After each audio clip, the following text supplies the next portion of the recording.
Hello, everyone, and welcome to another episode of The Western Spirit. Today, we have with us someone very special, Jaimee Michell. And Jaimee is someone who I first saw, if I'm not mistaken, on Tucker Carlson's show years ago. And I thought that she was very brave at the time. I didn't have a platform or anything at the time. I was a young guy, watching TV. Happened to be in Fox because I was at my father's house in New York. And since then, Jaimee has been a voice for a lot of important things that I consider important. So it's a pleasure and honor to speak with you, Jaimee. Well, thank you for having me. And yep, that probably is the first time many people saw me, which is Yeah. very ironic given how things have Yes. turned into now. Like I said, I first saw you on Tucker's show, Mhm. and Tucker has been in the news a lot over the past 2 years. Um, I would say in Israel, I was a big Tucker fan actually on Fox, Mhm. and but I think over the last year or so, I'm really scared of what he's doing. Yeah. I'm scared as a Jewish person who has family in America. I'm scared as a Jewish person lives in Israel. And I'm scared for actually I love America. I grew up in where you guys are. My family still lives there. The American ideal is something that I to this day really, really admire. But when someone like that is has such a giant platform and is using it almost exclusively at this point to push, I would say, just first of all, anti-American stuff, Hmm. like to say It that uh, that Hitler was actually the good guy, and we were bad for doing whatever we did in World War II, and actually 9/11 had this conspiracy and insinuation that maybe Israel had something to do with it, and then you have him going and the latest thing. Oh, and also interviewing all these Palestinian nuns, the nun right. With that. the mustache, yeah. Yes, and then you also had the Bethlehem priest who said that Israel was killing all the Christians, even though Bethlehem is in the Palestinian Authority, and he never brought that up during an hour and a half of an interview. It Hmm. was a lot of it is a lot of not true stuff. Let's just put it out first of all. But then he has Mr. Fuentes, who I think by anything, like, he's a real Nazi. Like, he says, I love Hitler. He hates the Jews. He hates the blacks. He hates everyone.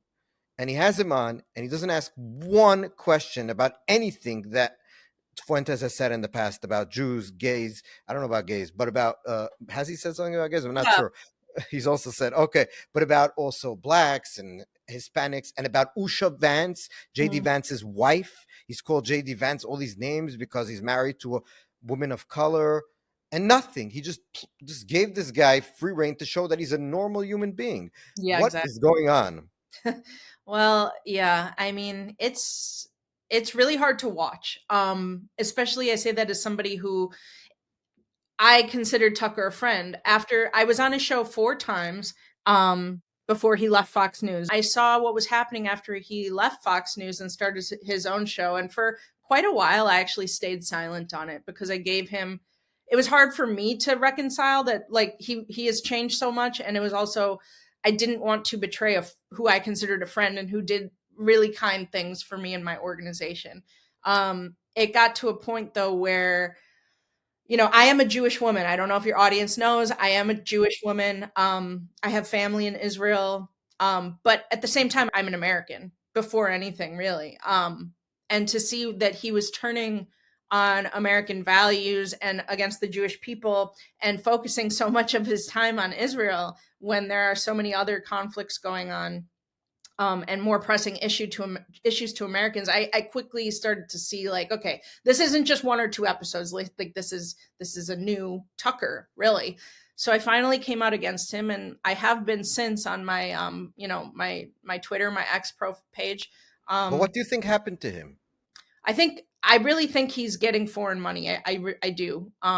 He famously said that nobody invested into his new Tucker Carlson network. That he took no outside money from that, but I think there was proof that showed that actually a Muslim man did back him with millions of dollars. I think that there is probably good Qatar money involved. You see their influence creeping and spreading very much throughout the West right now, especially in the United States. They are pouring money into our universities. I'm sure they're pouring it into many other influential people in America with large platforms. Um, and so I really think it's probably money. I think it's probably also he hates Jewish people. I didn't know that at the time. I think he masked it well. At During his time at Fox News. Something changed though. I mean, back even before his Fox News days, he had a total opposite position. And that actually seems sincere. What he's doing now, I don't know. I actually don't know. I don't talk to him anymore. I haven't reached out in a long time and vice versa. So I don't know. But my main suspicion is money, foreign money. Although I don't think it can be proven outside of the backer of his network running that company, that But Muslim. either way, like it's actually like Dinesh D'Souza was on my show, and I said like he told me about a text he had with Tucker not too long ago about this, and I said like, why do you think it is? He said, Tucker doesn't need the money. He's a rich man. Even Mhm. before all this, Fox News was giving him tens of millions purportedly, and he's gone in such a crazy direction even with if you put the Jews aside, like just America. Yeah, He yesterday or a few days ago actually said that Nicolas Maduro, I the know. Venezuelan dictator who is smuggling drugs and into the US and killing thousands of Americans, Mhm. is I don't know, he said that he's a conservative guy because he's against the gay agenda. Yeah. Like It's even interesting. if you It's really interesting also because his producer, his longtime producer, very close friend Justin Wells. He was with him at Fox News. He's with him now. I believe he's still with him now. He's a gay man. Tucker always told me that he had a lot of gay friends. He was very nice to me. So I don't know what's going. I cannot explain it. He says he was attacked by a demon in his sleep. I believe that demon probably resembled Candace Owens slightly. Maybe I don't know. Maybe there's a mental breakdown happening behind the scenes, some paranoid schizophrenia. I don't know, but it's crazy, and it's crazy that people can. There a lot of people have a hard time calling him out or won't because he's on our side. It's like this is not the same Tucker from a few years ago. It's just you can play clips of the Fox show and the clips of this show, and they sound like it's like they could debate each other. They're two different people, and and Candace Owens just admitted herself, actually, in a reply to Joel Berry. I don't know if your audience may know who he is. He's a the Christian. Babylon Bee. Yes, for with the Babylon Bees, a Zionist Christian. She replied to him saying how she's not on his side and never was. So these people are not just your Yeah. average conservative. They're not. It's also a weird phenomenon. I told this to Dave Rubin that we had on a few days ago that the Tuckers, the Candaces, all Hmm. these types of people will go and attack everyone. So, for example, in his show with Nick Fuentes, he said he hates Christian Zionists more than anyone in the world. And then he actually named names. He named Mike Huckabee, Ted Cruz, a bunch of other people. And then if they respond, then it's like, Exactly. why are you shooting inside the tent? It's so Excuse insane. me. It's so insane. It's all a mask. People know what's happening, Yeah. but they promote it. They like it because they have also been brainwashed to hate Jews and think that everything bad in America and in their lives is because of Israel somehow. And it's insane. I called Tucker out a bunch recently saying how, he talks about all these Christians being killed by Israel when I don't think that's true. And like you said, that church was actually in Palestine authority under Palestine control. Exactly. And but yet he ignored the mass slaughter of Christians at the hand of Islamists in Nigeria and In Sudan and Sudan and all all these other other, yeah, places. completely ignored, never mentioned it once. Now he brought it up the other day in his, like, one of his more recent episodes, and he said that it's weird that Ted Cruz is focusing on that. Like, it's just the logic is so inconsistent that it's very clear there's a nefarious agenda within it. Yeah, and by the way, for he said that he loves Sharia law also, which is a very weird thing to say And as somehow someone who this guy loves is America freedom. first now. I'm so confused. Like, he promotes communist dictators, cozies up to Nazis, and what was that last thing you just mentioned? Sharia, he loves Yes, Sharia. and like promoting Sharia law or praising it in any way is so insane. Like this is the antithesis. All of these things are the antithesis to what it means to be an American and to be, to have Western values. It's just insane. And I'm not going to be gaslit into believing that he's still like on our side and just a normal conservative guy. Like it's just not the case anymore. Yeah, I don't think he's on side. For example, we just mentioned the Mamdani and all these other Democrats that won. I don't think he's had one episode or even said Oh no, anything about the Republicans needing to win, no, attacking the Democratic candidate. Instead, he has only fired inside the tent, so to speak. exactly. He's gone after Republicans that he doesn't like and all this. So if you're someone who wants Republicans to maintain power, if you're a Republican that wants President Trump to succeed, for example, I just bring it up for a minute, is the attack in Iran, where he said was going to be World War Yeah, III, and he Mark doesn't have Levin the is best. push. He doesn't have the best track record right now. Yeah, exactly. Okay, one One more more thing. thing, though, I don't know if you saw this, but Yeah, he just recently said um, his Tucker Carlson news or network tweeted how people are talking about Israel too much. And then like, but it's been he I actually looked it up. I think Grok, I used Grok. It said that Tucker mentions Israel an average of like 14 times per episode. Oh, and I don't know if you guys caught this, but he just put out in his newsletter after Mamdani won that Zoran is anything but an anti-Semite because he said so in his victory speech. I don't know if he's ever heard of this little concept called taqiyya, which is a Muslims, they are supposed to deceive people to do anything to advance Islam within Western nations and anywhere where it's not the dominant religion or culture. So it's very interesting. It's very interesting to see him yeah, and praise it. also if he wasn't Muslim, but he was just an anti-Semite, a politician wouldn't say I'm an anti-Semite. Right, He exactly. So would. now we just So, believe what people yeah, say instead of their actions and caught on camera a million times before, right? exactly. Yeah. Also, just one last thing is that Charlie Kirk was murdered. And I thought, and a lot of people thought, that once this man, who, whether you agree with him or not, was willing to go out there and speak with people and have debates, and actually, one of the people that he wasn't willing to have debates with was Nick Fuentes, which is Right. an interesting thing to say. Like, one of the things that he was hailed for was willing to talk to everyone anywhere, go to the Lion's Den and campuses and this and that. But he knew there was a line to be drawn with Nazis. Like, Hmm. he knew, and he hated Fuentes. He said Hmm. it numerous times. And then, like, Tucker will. I want to put Tucker aside for 1 minute. I thought that once he passed away and was murdered, people would come together. And the conservative movement, at least, would be like, okay, he was murdered by someone who believed in this crazy trans ideology. Let's Hmm. fight it together. Let's Yeah. go out there and be with Gays Against Groomers, for example, and be with all these people. And instead, you have the crazies of the right taking over the narrative, like Yep. Candace Owens, conspiracy theory after conspiracy theory, but not just her. Some of them are outright attacking his wife, his widow, Erica. Yeah. Others are attacking his organization, people that were his best friends, people that saw him die in front of their eyes, that they had something to do with this with zero evidence. She's putting out pictures of people that are seen in the video of that day. Like, who is this guy? And then the guy comes out, I was walking around to like play, I forgot what sports, and we passed by, and this is now she made this guy, thousands of people think he has something to do with the murder. Instead of Hmm. just saying all the evidence points to this guy, he did it because he hates Charlie's way of thinking about trans. And Hmm. we should all come together to fight this evil ideology.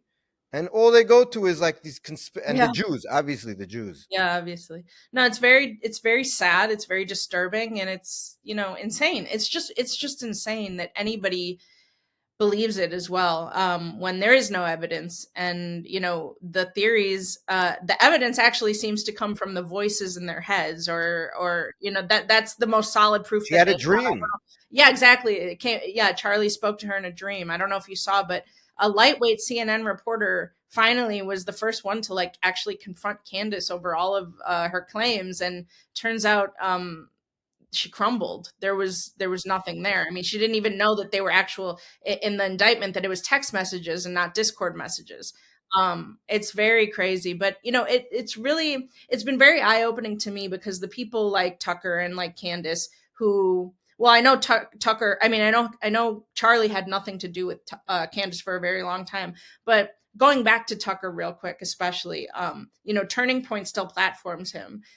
They had him at their tour. He was headlining the tour in Indiana. He's top billed speaker at AmFest this December, coming up next month. And Charlie would never platform Fuentes. He wouldn't engage in a debate with him because there was a line that he wouldn't cross.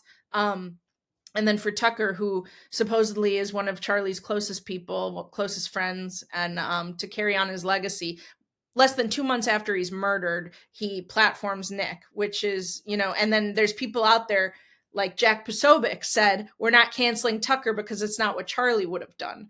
But, is that what Charlie would have wanted, to have less than 2 months after he's dead, to have somebody like Tucker have a conversation with Nick Fuentes? And I don't think the issue that I think a lot of people don't understand that, like, I'm actually not upset that he talked to Nick.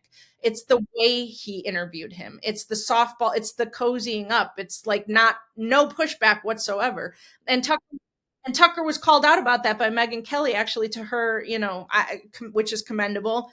Um, on stage, she said, "What do you have to say to these people that, like, you didn't push back on any of Nick's most abhorrent views or past statements, especially about, I mean, what you brought up about what Nick says about JD Vance. I mean, JD Vance is like Nick's biggest enemy in his mind that he goes off about all the time." And Tucker's answer was, "Well, do your own interview. You're not my editor. Buzz off." And that's crazy. That's just, it just shows, like, they're not acting in good faith. There's a sinister agenda here between the Tuckers and the Candaces. They are desecrating Charlie's memory. We had this singular moment, probably the biggest moment we've ever had as on the right, to dismantle the left forever and their most toxic ideology that is very anti-American and is doing serious damage to America and Americans and our way of life. And everything good, really, in our nation is under attack by the left. And instead of that, these people like Tucker and Candace, like you said, are only shooting within their own party. And you have to wonder why. It's very, very strange. Very strange. And I would just add that it's a little bit disrespectful of his own audience. Like he's treating them as if he has no responsibility to present his audience with he's interviewing a guy for more than, I think, an hour plus, Yeah. and he doesn't think it's his responsibility to give them context of, wait, he said this and this about Jews, Well, wait, he that's how said we this know. and this about what. That's how you know exactly what his intentions are. Like, he's not trying to present Nick as who Nick really is, as who Nick said. He's trying to present a version of him that the mainstream can tolerate and want to embrace. So it's clear as day. It really is very clear. And I think that everybody knows it, even the people who are pretending otherwise, but they want that because they hate Jews and they hate Israel. So they like it. I agree, which brings me to my next, just to like wrap up all this Jew hatred, which Yeah. I don't like to. It's like very weird because I'm I really don't like. I don't feel like a victim. Like in no way am I a victim. Yeah. Um, I mean, even Israel, with all we've gone through, I feel like we have so much that we're giving. We have so much positive. Like people are happy here, even though everything we've gone through. But it Mhm. is scary how much people hate us. So it's like it's a Yeah. little bit of a mixed bag. Like we're so. As a people, we're with all our problems, we're very successful, smart, achievers, hard workers. Usually, most of us don't fall to this victim mentality, but on the other hand, everyone hates us. So it's like, Mhm. but I would say that after October 7th, um, I was here in Israel. We went through really sad times. A number of our people that we knew personally either passed away or lost limbs and body parts. Mhm. Um, Friends of mine who were in the reserves with families came back without limbs to their children and their wives. And so it was a very difficult time, but it was not difficult to see the hatred that was coming from the left in the West, and including in America. My father lives in New York City. On Times Square the day after October 7th, so on October 8th, there was a giant protest against Israel. This Yeah. was as terrorists were still in Yeah. Israel killing Jews Mhm. before Israel shot one bullet into Gaza. And they were already calling a genocide and all this kind of stuff.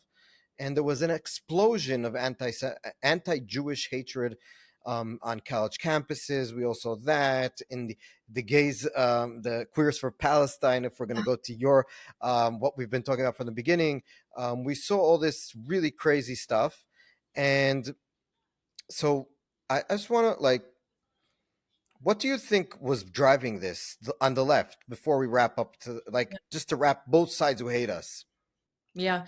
No, my mom and my grandma passed away before October 7th, and I miss them so much all the time, but I always say I'm actually glad that they weren't around and aren't around to see what's happening now. They were very proud of their Judaism. And it's something I don't think I'll ever understand. Because, my mom and grandma, my family, when I was young, they used to warn me of anti-Semitism and say, you're never going to be really that safe as a Jew. And I'm like, what are you talking about?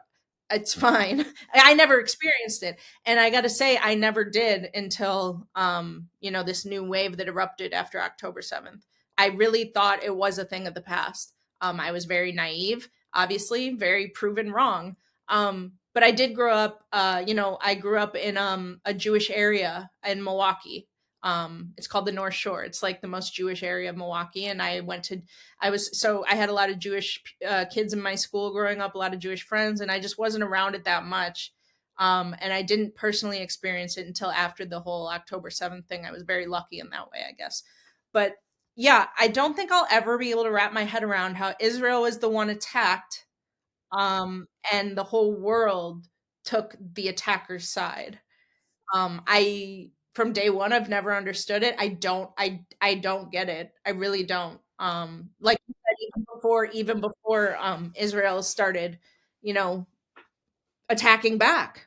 Don't start a war. Like, if you don't want that to, like, is there any other nation that would be expected to do nothing when over 1,000 of their people in a small nation are slaughtered unprovoked? Would America do that? I'm sorry. I don't think so. I think they'd wipe them off the map. So, yeah, I've never understood it. I don't have an answer. I really don't. I think it's just, you know, the deep ancient tropes against Jews, and controlling the world, and all the problems are because of this, and it's a colonial nation, or it's very strange. Shalom, Israeli friends. I'm Nikos from the Ayn Rand Institute. For 2 years now, you have been told that your grief doesn't matter, that your struggle to survive is a quote genocide, and you've been told that you must sacrifice yourselves for those who wish to destroy you. So it's time we asked, what kind of ideas produce such poisonous views? What motivates those who stand with your wannabe destroyers? And I know something about all this, because for decades I used to believe those same anti-Israel myths. But some years ago I decided to focus on the truth instead. And since then I've been committed to fighting by your side. On December 19th, join me and a group of speakers who will make the case for Israel's right to exist more forcefully than you've ever heard before. Click the link to register. Remember, soldiers and students attend for free. See you in Tel Aviv. Can I offer an idea and you tell me what you think? Yeah. So, but just a little bit about like the trans discussion. I want to use it to talk about what I think about Israel, why people hate Israel on the left. So one of the ways the people talk about the issue is that there is strong people and then there's weak people. Mhm. There's whites are at the top of the ladder, I guess, white men, straight men, and then you have this whole intersectionality, from bottom to, I guess white men are like the worst of the worst. We're the privileged, Right. and Jews are white adjacent, so Right. we're on the top too. And then the more you're like, I guess, the more minority you are, the better you are, so to speak. Why? Because if you're considered weak, or if you're considered not successful, or whatever you want to call it, automatically it means that you are considered right. And Yeah. so if you look at Israel against the Palestinians, the Israelis are much richer as a nation. They're more obviously successful financially, but also generally health wise. We have a very long life spans comparative to all the world. Actually, Yeah. we are happier. We we are more educated. All this kind of stuff. And Yeah, so it's when someone, amazing. what? Yeah, it's actually amazing for being only 0.2% of the world, all that Yes. Jews have accomplished. And, Right. yeah, I So totally get where you're going. Continue. So Yeah. if you look at, if you're a leftist and your whole way of thinking is that if there's a disparity, it automatically means that the person on the top stole from the person on the bottom. Mm, And you see the Israelis that are so advanced. And again, I'm not saying this as something who is in love with the way Israel is working. I did not vote for this coalition. right. I'm very critical of the current government, but I put that as opposed to our neighbors here, and I'm a little Right. bit less critical. You know what I mean? Yeah. Like the alternative, when you look at the Palestinians, they're very poor. Their governments are all very, very corrupt. They're full of hate. They're murderous. They kill each other. They hate gays. They hate minorities. They kill Christians. All this, everything that you want. And so a person looking from outside will say, "Aha! This means that the Mm, Israelis are the bad ones." And so yeah. I look at that like as if the left looks at America in that type of way, like the DEI type of thinking, they'll look at Israel in the DEI type of thinking. That's what I thought all the way. But then the right started doing it, and I was like, what is happening? So I Yeah. don't know. Maybe they're two different types. Yeah, no, I can definitely see that. I see that for sure. They're looking for someone to blame as to why they don't have what Israel has, what Jews have. And I think I think it's crazy to think that Israel are like the invaders, in an area surrounded. There's 57 Muslim majority nations in the world, and it's interesting because all of the Islamists they want to go into Western nations now and take over. But Israel, we have the land the size of New Jersey, surrounded by a vast population, billions of people who want us dead and wiped off the map, and yet we stand. And yet and in the same breath, they can't create a functioning society. So yeah, I mean, I think the root of a lot of hatred in this world, even individually, like as people who hate people who have haters. I think the haters are jealous. It stems from jealousy, from them not having what you have. I have It's a victim mentality. yeah, Like if I'm a exactly. victim, then it means someone automatically, like I have no agency, I have no responsibility over myself. There if Exactly. so therefore if I'm doing badly in life, it's because other people screwed me, Yeah. pushed me down. Yeah, That's what I exactly. think. No, that's definitely, yeah, that makes a lot of sense, and I can definitely see that. I And I think you're think on something with that for sure. So, but that's okay. That's how history goes for us. But we're not the weak Jews from the past who were naive to think that that they and should we have just. friends in America actually. We're not Yeah, alone. There right. are a Yes, lot of friends. we do. So there's always going to be problems, but we just keep on trucking and we do all we can. So thank you for having me, and I'd love to come back anytime to Yeah, just. and when you're in Israel, Oh yeah, uh we're open house here. So I'd we have a love. lot of kids, they make a lot of noise, but other than that we're okay. I'll have to come for Shabbat dinner. I've been to Israel twice, but I haven't been since I was like in my early 20s. So I'd love to. I'd love to come again. So You're more thank than you. invited. All right. Bye bye.